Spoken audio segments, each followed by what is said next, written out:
Hello नमस्कार, मी सांची माझ्या चॅनलमध्ये तुम्हा सगळ्यांचं अगदी मनापासून स्वागत. सगळ्यांना सर्वप्रथम श्री स्वामी समर्थ. तुम्हा सगळ्यांच्या चांगल्याचे स्वामी महाराज पूर्ण करत ही स्वामींचरणी प्रार्थना. प्रत्येक माणसाची एकच इच्छा असते, पैसा कमी असला तरी चालेल पण नात्यात एकोपा असावा, घरात सुख समृद्धी नांदावी, उत्तम आरोग्य लाभावं, संतान प्राप्ती, व्यवसाय, नोकरी, आर्थिक अडचण अशा असंख्य अडचणींवर मात करण्यासाठी तुम्हाला फक्त या 3 सेवा करायच्या आहेत. कोणताही खर्च नाही, कोणतंच होम हवन नाही, अगदी साध्या आणि सोप्या या 3 सेवा दररोज या सेवा सुरू करायच्या आहेत. 30 तारखेला गुढीपाडवा आहे आणि मराठी नवीन वर्षाची सुरुवात होत असते आणि याच दिवसापासून चैत्र नवरात्रीला सुद्धा सुरुवात होत आहे. या दिवसापासूनच 1 वर्षभर या सेवा तुम्हाला करायच्या आहेत. अगदी 40 दिवसामध्येच याचा अनुभव तुम्हाला यायला लागेल आणि त्यानंतर तुम्ही स्वतःहूनच या सेवा कायमस्वरूपी सुरू ठेवाल. एवढे चांगले अनुभव या सेवेचे तुम्हाला पाहायला मिळतील. तुम्ही पुरुष असू द्यात, महिला असू द्यात, घरातील कोणत्याही एका व्यक्तीने जरी ही सेवा केली तरीही याचं पुण्य जे आहे ते संपूर्ण कुटुंबाला मिळणार आहे. फक्त खूप मोठे सेवा केला, याला त्याला अनुभव आला म्हणून मी ही सेवा केली तर असं नाही. या छोटे सेवा कायमस्वरूपी चालू ठेवल्यात तरी मोठ्यातल्या मोठ्या अडचणी नक्कीच तुमच्या दूर होतील. तुमच्या इच्छा, ज्या कोणत्या इच्छा असेल त्या नक्कीच पूर्ण होतील. सगळ्यात पहिलं म्हणजे तुम्ही तुमच्या कुलदेवी आणि कुलदैवत यांचा मान सन्मान केला नाही तर कोणतीही सेवा फळ देत नाही. म्हणून सर्वात अगोदर या गुढीपाडव्यापासूनच तुम्ही कुलस्वामिनींची सेवा करायला सुरुवात करा. तुमच्या कुलदेवीचा जो कोणता मंत्र असेल तो 108 वेळा म्हणायला सुरुवात करा. पहिल्या दिवशी गुढीपाडव्याच्या दिवशी संकल्प करा. संकल्प करताना अगदी वर्षभर यथाशक्ती जसं शक्य होईल तशी मी सेवा करीन असं कुलदेवीला सांगा. तुमचे सर्व प्रश्न मार्गी लागतील. जर तुम्ही पुरुष असाल तर सकाळी स्नान झालं की देवघरासमोर बसायचं, पूजा वगैरे करून 108 वेळा मंत्र म्हणायचा, त्यानंतरला घराबाहेर पडायचं. सेम तुम्ही वर्किंग वुमन असाल तरी सुद्धा सेम प्रोसेस आहे. पूजा करायची आणि 108 वेळा मंत्र जप करायचा.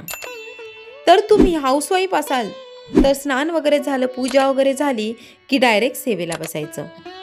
तर बोटावर सुद्धा 108 वेळा हा मंत्र तुम्ही म्हणू शकता किंवा घड्याळाच्या काटावर 10 मिनिटं किंवा 5 मिनिटं सुद्धा तुम्ही मंत्र म्हणू शकता. फक्त या सेवेमध्ये सातत्य असणं खूप गरजेचं आहे.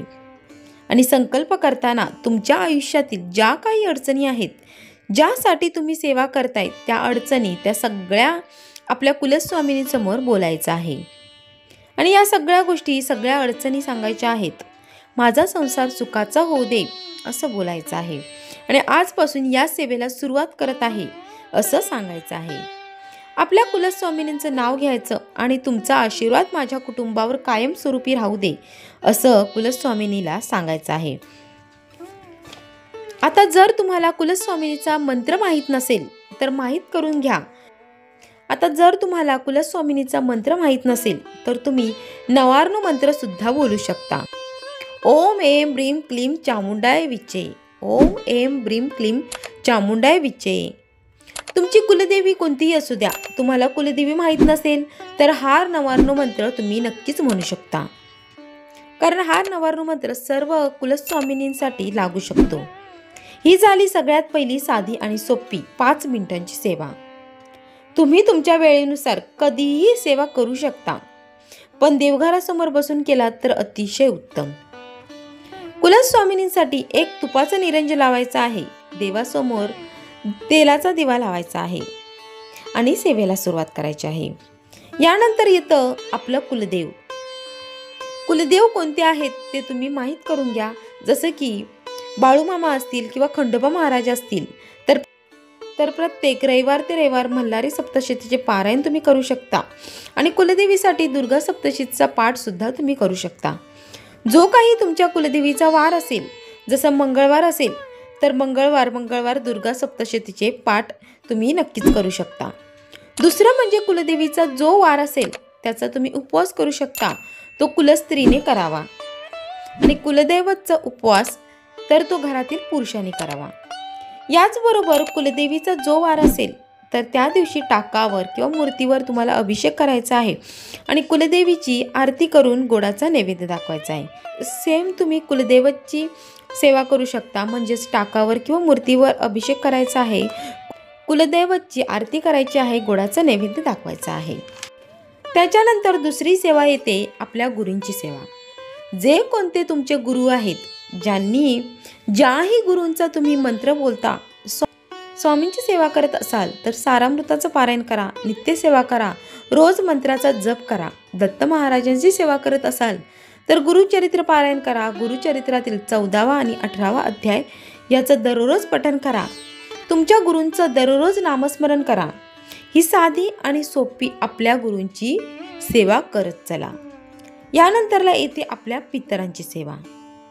आपल्या पितरांची सेवा करताना दररोज दक्षिण दिशेला तोंड करून बसा आणि पितृस्तुती आणि पितृस्तोत्र किंवा पितृअष्टक यापैकी कोणत्याही एका स्तोत्राचं वाचन करायचं आहे। अगदी दररोज सकाळ किंवा संध्याकाळ तुमच्या सोयीनुसार या सेवा तुम्हाला करायच्या आहेत। यामुळे तुमची अडलेली कामे, इतर घरातील कोणतेही प्रश्न, स्वतःचं घर होणं, ज्या काही तुमच्या बेसिक अगदी संसारिक प्रश्न जे काही असतील ते सगळे प्रश्न या 3 सेवेने सुटणार आहेत। म्हणून तुम्हाला आवर्जून या 3 सेवा गुढीपाडव्यापासून सुरुवात करायच्या आहेत। तुम्हाला कुठेही भरकटण्याची गरज नाही। जर तुम्ही नित्य नियमाने या सेवा केलात, कोणत्याही एका व्यक्तीने ही सेवा केली तरीही त्याचं फळ संपूर्ण कुटुंबाला मिळणार आहे। कोणत्याही अटी नाहीत, नियम नाहीत, फक्त नॉनव्हेज खाऊन या सेवा करू नका। म्हणून सांगते, सकाळी स्नान झाल्यानंतर सेवेला सुरुवात करा। त्यानंतरला तुम्ही दिवसभराचं कोणतेही रुटीन असलं तरी चालेल, पण कोणत्याही सेवेमध्ये मी कायमस्वरूपी सांगते, कोणत्याही सेवेमध्ये सातत्य असणं खूप गरजेचं आहे। म्हणून सेवा करताना नेहमी सातत्य असावं। आज केलं, उद्या नाही, परवा केली, परत नाही, असं करू नका। रोज न चुकता या सेवा तुम्हाला करायच्या आहे। एक वेळ ठरवा आणि त्यानुसार तुम्हाला सेवेला सुरुवात करायची आहे। याचे तुम्हाला अगदी चांगले परिणाम बघायला मिळतील। म्हणून आवर्जून गुढीपाडव्यापासून तुम्हाला नवीन वर्षाची सुरुवात या सेवेने तुम्हाला करायची आहे। अतिशय महत्त्वाची माहिती मी तुमच्यासोबत शेअर केली। व्हिडिओ आवडला तर लाईक करा, शेअर करा, चॅनलला सबस्क्राईब नक्की करा। पुन्हा भेटू आपण अशाच एका नवीन व्हिडिओमध्ये। तोपर्यंत धन्यवाद।